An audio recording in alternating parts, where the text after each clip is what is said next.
راسی چی پگڑ سپین قرآن پا غور والولو خپل دا دین اصول دا حق کلام پا غور والولو. درنو اوریدونکو، ستاسو پام راړو د الحاج مفتی جان محمد راشد صاحب د قرآن کریم تفسیر او ترجمه درس ته.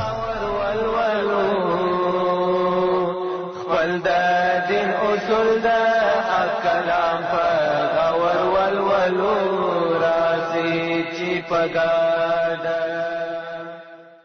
سورة بقرة أول آيات. أعوذ بالله من الشيطان الرجيم. بسم الله الرحمن الرحيم. ألف لام ميم ذلك الكتاب لا ريب فيه هدى للمتقين. أول خبر بداو کوچی د سورة فاتحه او د سورة بقره ترمنز څه اشنایی او څه تعلق ستا کنستا. نو په سورة الفاتحه کې دا خبر وسول چې الله رب العزت ته هر مؤمن بنده دا خبره کوي چې اهدنا الصراط المستقیم، دا ځینې غواړي چې الهي برابر لار، سم لار، غوره لار، صحیح لار او د کامیابی او د نجات لار الهي راوښیي. چې کله دا دعا وسول الله رب العزت دا دعا قبول کړله، نو الله رب العزت په سورة بقره کې انسان او بنده او مؤمن او مسلمان ته دا لار وښیي. دا د دغو دوو سورتو تر مابین تعلق یا ربط یا رابطه سته.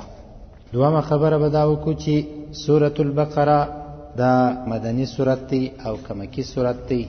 په شروع کې خو موږ او تاسو وینو چې سورة البقره مدنیه وهي 286 آیه و 40 رکوعا. لیکل سوی دا دی چې دا سورت بقره دی او دا مدنی سورت دی، یعنی د هجرت وروسته په مدینه منوره کې نازل شوی دی او څو آیاتونه دي؟ 280 آیاتونه دي او څو رکوع دي؟ 40 رکوع دي. نو مفسرین دا خبره کوي وای ټوټل مجموع هغه سورتونه چې په مکه مکرمه کې نازل شوي دي هغه 80 سورتونه دي. د هجرت څخه وروسته چې صحابه کرامو د نبی کریم صلی الله علیه وسلم سره مدینه منورې ته هجرت راوکړي 20 سورتونه هلته نازل شول چې دا مجموعي یو 14 سورتونه کیږي. نو 80 سورتونه په مکه مکرمه کې نازل شوي او 20 سورتونه په مدینه منوره کې نازل شوي دي. نو د قرآن کریم دغه ترتیب ته چې موږ او تاسو ګورو، اول په لیکلو کې په ترتیب کې سورة فاتحه ده، په دوهم قدم کې بیا سورة البقره ده. البته د نزول په اعتبار باندې د ټولو هغو سورتو څخه وروسته راغلې ده چې هغه مکي سورتونه دي، په مکه مکرمه کې نازل شوي دي. چې کله ترتیب ته وګورو مکه مکرمه کې 80 سورتونه نازل شوي دي، په مدینه منوره کې اول سورت چې نازل شو هغه سورة بقره. نو سورة بقره د نزول په ترتیب کې 88 سورت دی چې الله رب العزت نازل کړی دی، او د لیکلو په ترتیب کې دوهم سورت دی چې په مصحف عثماني کې یا په هغه ترتیب کې راغلی دی چې حضرت عثمان رضی الله عنه یې ته ترتیب ورکړي. پاتې سوله چې په سورة بقره کې څو آیاتونه دي دا خبره مخکې وکړل چې 280 او ټولې کلمې چې مفسرین شمارلې دي چې دا ټوله کلمې او الفاظ څو دي؟ 6221 او ټوله حرفونه پکې څو دي؟ 25500 نیم زره حرفونه دي ټوله د سورة بقره او 6221 الفاظ یا کلمې دي، 280 آیاتونه دي او 40 رکوعګانې دي. په سورة بقره کې کوم خبره کیږي او د دې کم مضامین دي او په دې کې چې شنور راغلي دي؟ نو د دې ټولو خبرو تر مخه به د فضیلت خبره موږ او تاسو وکړو چې آیا سورة بقره فضیلت لري او کنه لري، یو څه غوړوالی بهتروالی لري او کیا. نبی کریم صلی الله علیه وسلم ډیر ځایونه د فضیلت احادیث بیانوي یا د هغه مبارک څخه احادیث را نقل شوي دي.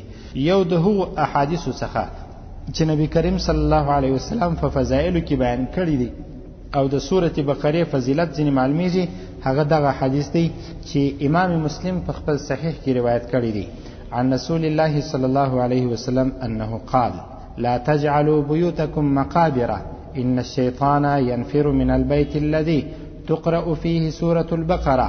امام مسلم صاحب او امام ترمذی صاحب رحمهم الله تعالی دواړو دا احادیث په خپلو کتابو کې را نقل کړي دي چې نبی کریم صلی الله علیه وسلم فرمایل چې تاسو خپل کورونه قبرونه مه ګرځوئ. لا تجعلوا بيوتكم مقابر، حاضرې مه ځینې جوړوئ د خپلو کورو څخه. ولی ان الشیطان ینفر من البیت الذي تقرأ فيه سورة البقره، ځکه بېشکه شیطان د هغه کور څخه تښتي او وځي ځینې ځي په کوم کور کې چې سورة البقره ویل کیږي، په کومه کوټه کې چې سورة البقره ویل کیږي، په کوم ځای کې چې سورة البقره ویل کیږي، د هغه ځای څخه شیطان په تیښته باندې ځي. بل روایت کې راځي اقرأوا سورة البقره فإن أخذها بركة وتركها حسرة ولا يستطيعها البطل. تاسو سورة البقره وایاست، اخیستل د سورة بقره دا برکت دی، او د سورة بقره پرېښودل دا به ارمان او افسوس وي، او سحاره او جادوګران باطل انسانان د سورة بقره طاقت نشي درلودلی.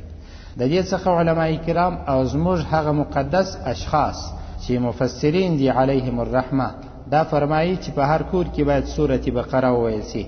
نو د دې لپاره یو بل ترتیب هم شته چې کله انسان د یو کور څخه تر بله کوره پورې کوچ کوي، کډه کوي او هلته اړوي، نو زموږ علماء کرام فرمایي د دغو احادیثو په استدلالو په دلیل نیولو سره چې تاسو په کور کې سورة بقره ووایاست او څه خیرات هم وکړي، دا کورو څخه بیا انسی او جنی د انسانانو او په ځانګړي ډول بیا د جناتو یا د پیرانانو شیطانانو وځي، چې پیرانان او شیطانان دا یو د بل سره اقسام دي یا یوه طبقه د فرق نه لري وځي. او دا یقیني تجربه ده. تقریبا 2 واره ما خپله دغه سورة بقره په 2 کورو کې ویلې ده. تاسو باور وکړئ چې په هغه کورو کې ما د بیرې خوب لا نه دی لیدلی، او نه په کور کې چا د بیرې خوب لیدل دی چې اوس نو دلته دا پیښه شوله. نو زموږ او ستاسو باید پوره ایمان او باور وي د نبی کریم صلی الله علیه وسلم پر احادیثو اقوالو باندې، دا چې د مبارک داسې فرمایلی دي چې تاسو خپل کورونه قبرونه حاضرې مه ګرځوئ، مې جوړوئ، شیطان د هغه کور څخه وځي په کوم کور کې چې سورة البقره ویل کیږي. نو تاسو یې پلا تجربه کړئ. نو دلته یو څه خبره بلابود څه ده چې ویې کم هغه ده چې زموږ او ستاسو چې کله کډه کوي په دغسې وختو کې دا خبره په موږ او تاسو کې مشهوره ده، ښه کار هم دی چې کله نوې کډه نوې سرایت ورولل کیږي نو هلته اول د واره وایي قرآن کریم ننباسئ، دا ښه کار دی. نو د قرآن کریم چې کله انسان ننباسي یو څه دې فکر وکړي چې آیا ما د قرآن کریم حق ادا کړي که یا که دا قرآن کریم خوره کوي بیا په کلو کلو په دغه تاخچه کې کښېښودل سو، په نجارې بهترینه تاخچه او رف ور جوړ کړي، بیا په میاشتو هفتو د دې قرآن چا تلاش لا ونه کوي، معلومات یې ونه کوي چې څومره دوړې پر دا قرآن پرتې وي. او هغه انا ته چې الله رب العزت خیر ورکړي چې کال په کال یو پوښ ورنوی کوي، مګر تر بله کاله پورې نه د انا په وس کې دا وي او نه نکاح و دې ځای ته رسېدلی وي، نه لمسیانو ته دا ویلي وي چې تاسو خو دا قرآن راواخلئ یو څه تلاوت کو. نو د پوښو لپاره خو پوره او مکمل انتظام موږ او تاسو کوو. نو دا ښه خبره ده چې د قرآن کریم حفاظت وسي، د وقایي و د ورقې و د چاپ و د څیرېدلو و د هر شي حفاظت وسي. خو دا د قرآن کریم د حقو څخه یو ټینګ او قوي حق دا دی چې د قرآن الفاظ صحیح سي، په قرات وویل سي، تجوید باندې وویل سي او معنا او تفسیر د انسان زده سي. نو مهمه خبره دا ده چې په کورو کې سورة بقره وایاست، دا علاج دی هغه وخت. دا چې زموږ په کورو کې شکایت همیشه د جناتو پیرانان دی، وای چا مخ راښکاره کوي، دلته یو څه ګریز شروع ماښام زه چې بیا راووتلم داسې یو توره سایه مې مخ ته تېره سوله، دا خو به خود وي. او جنات هم هغه وخت پر انسان باندې حمله کوي چې کله انسان د الله د یاد څخه غافل سو. د احکام جان په نامه باندې د علامه سیوطي صاحب رحم الله تعالی یو کتاب دی، تاسو یې مطالعه کړئ. هلته د لیکلي وایي په ټولو مخلوقاتو کې پیرانان چې بیریږي هغه د انسان څخه بیریږي، په ټولو مخلوقاتو. او په کوم ځای کې چې د الله یاد او ذکر تلاوت وي د قرآن کریم، هلته چې جن اصلا جرأت کولای نشي چې پر هغه چا دې حمله وکړي هغه ځای ته چې ورسي. دا چې انسان د الله د یاد څخه غافل سو نو جن او شیطان یا پیری هم دا موقع ترلاسه کړل چې باید پر دغه انسان باندې یو څه حمله وکړو، نو بیا تشویش پیدا سو.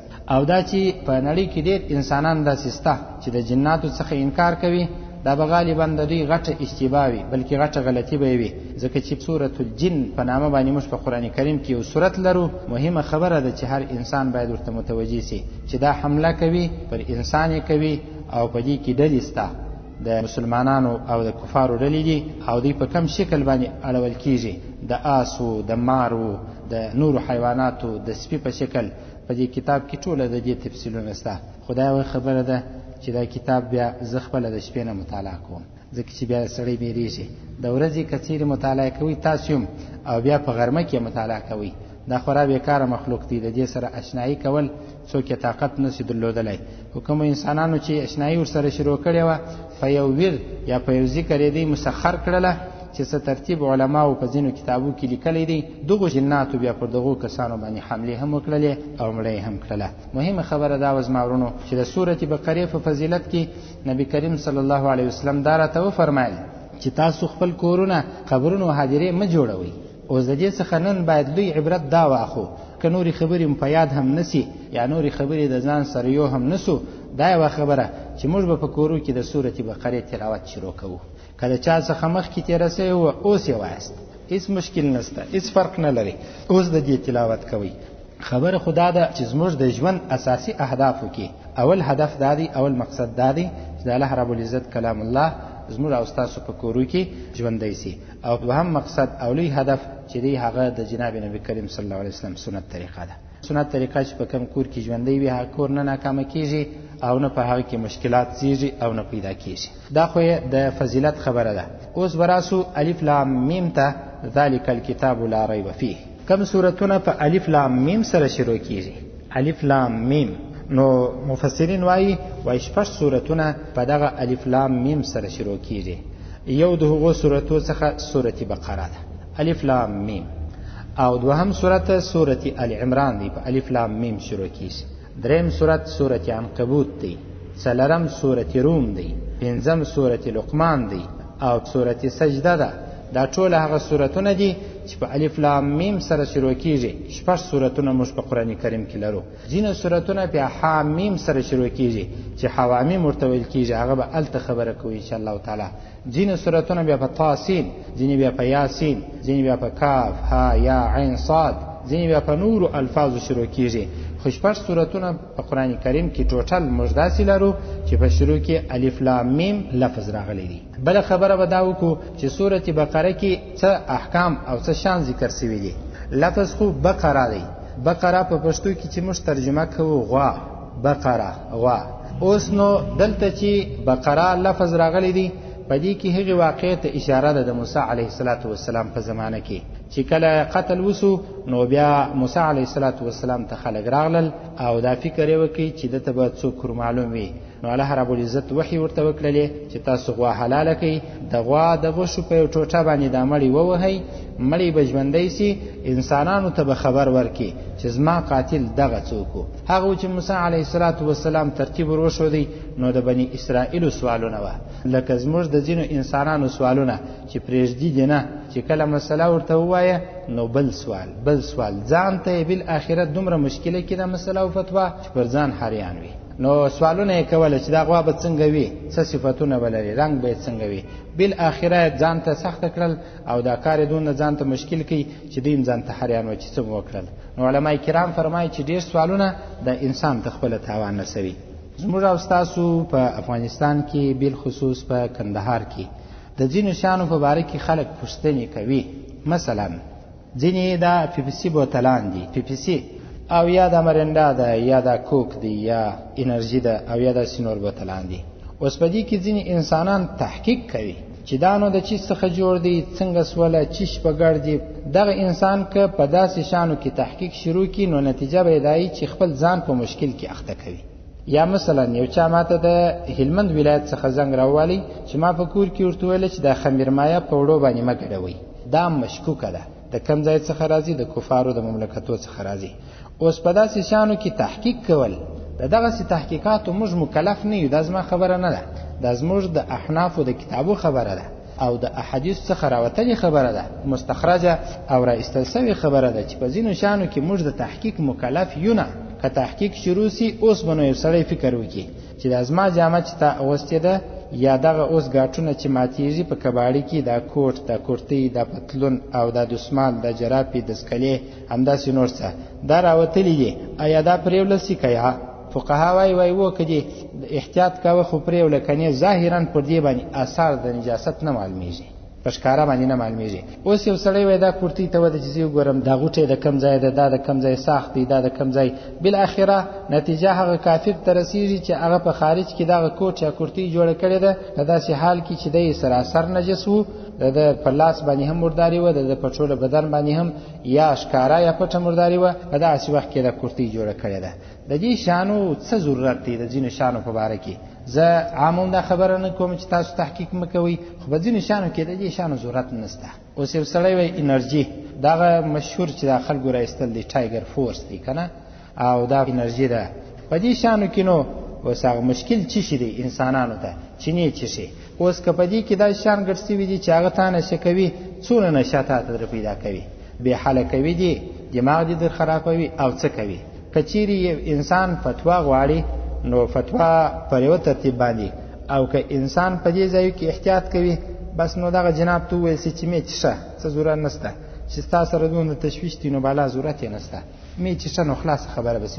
د ځینو شیانو په باره کې د ښار د ځینو کسان څخه خلک په دې په عذاب دي چې په هر شي کې بس دی تحقیق کوي، د کومه ځای جوړ دی، څنګه راغلی دا به نو څنګه سي، داسې نو نه وي په دې کې دا ګډ وي دا ګډ وي دا ګډ وي.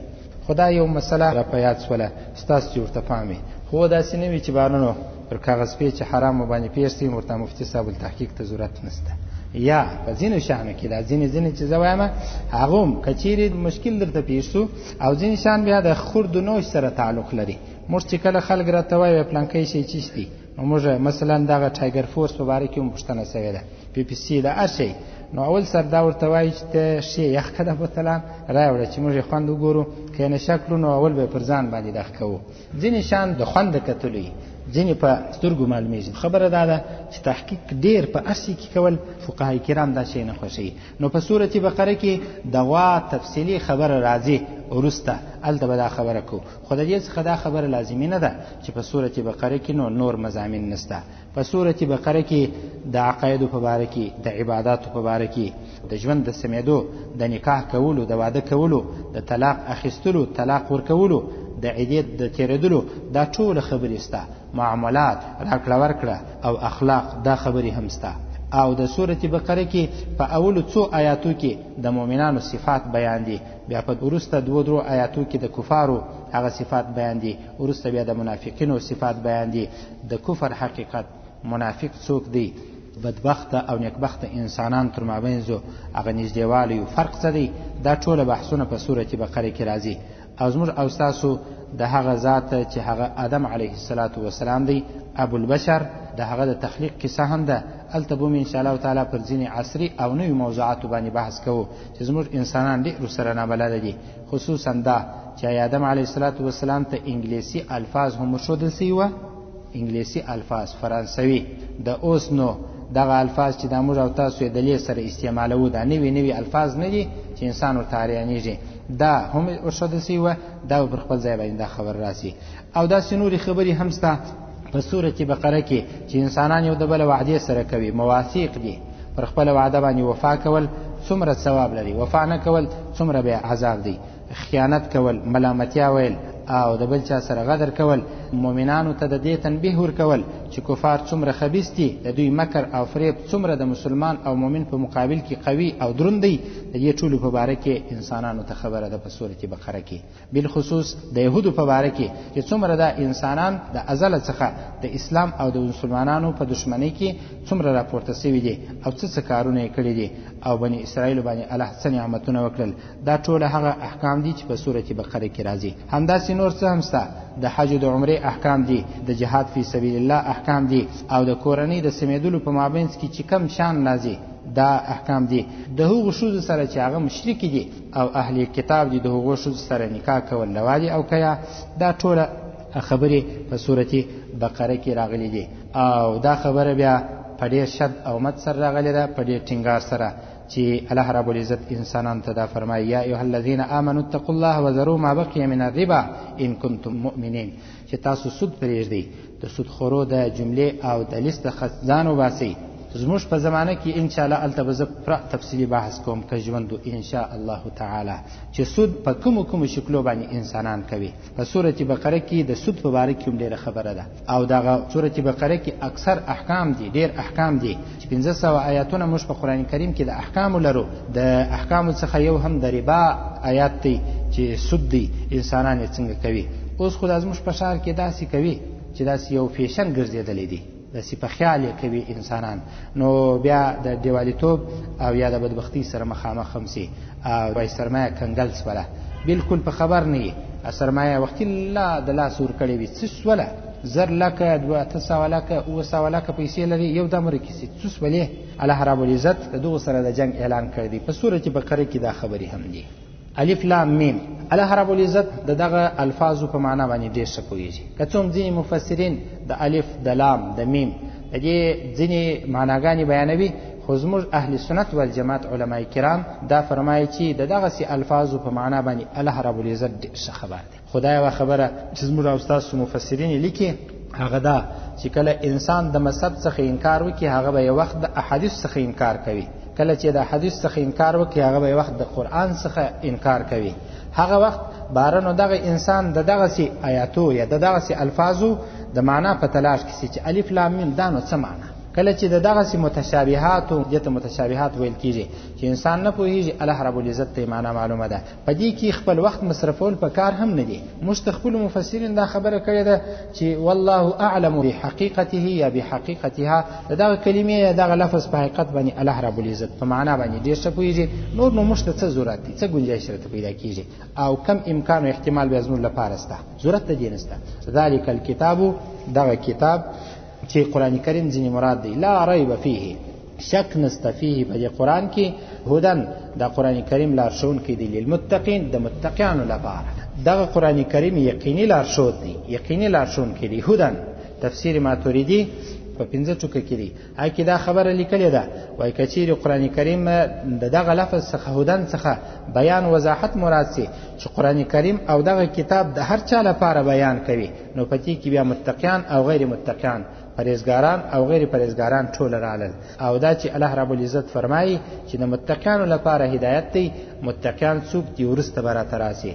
نو الله فرمایي چې لا ریب فیه، د ریب ترجمه چې مفسرین کوي وای شک نسته، حق دی د الله د جانب څخه دی، د جبرئیل علیه السلام په واسطه دی، نبی کریم صلی الله علیه وسلم ته دی. اوس دغه متقیان یا تقوا چې ده مفسرین د دې ډېرې ترجمه کوي، تفسیرونه کوي.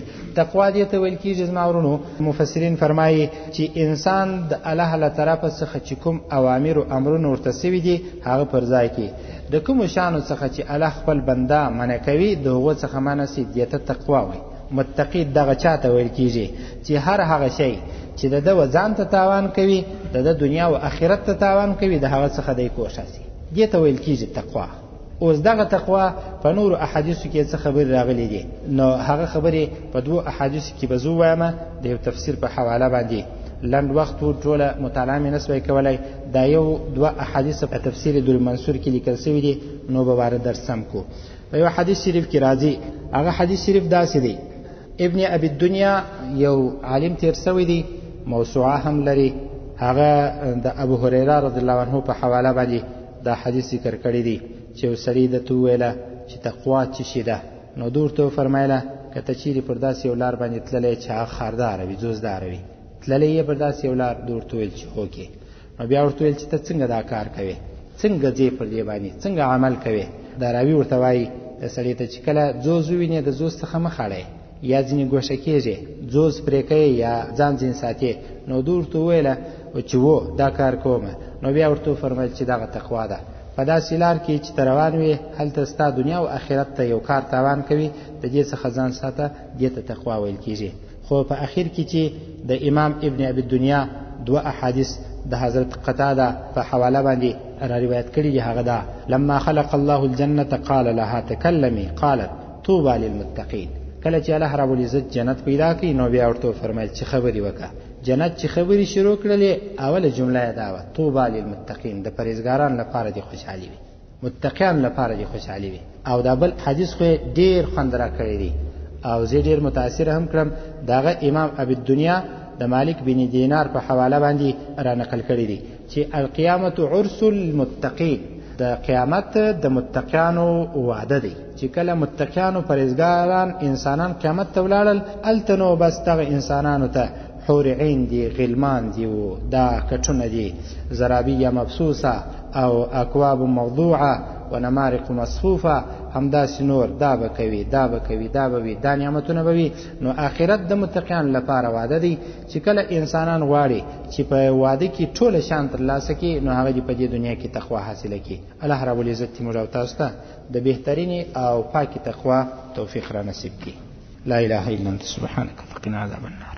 ربنا ظلمنا انفسنا وان لم تغفر لنا وترحمنا ربنا تقبل منا انك انت السميع العليم ورب اغفر وارحم انت خير الراحمين. وصلى الله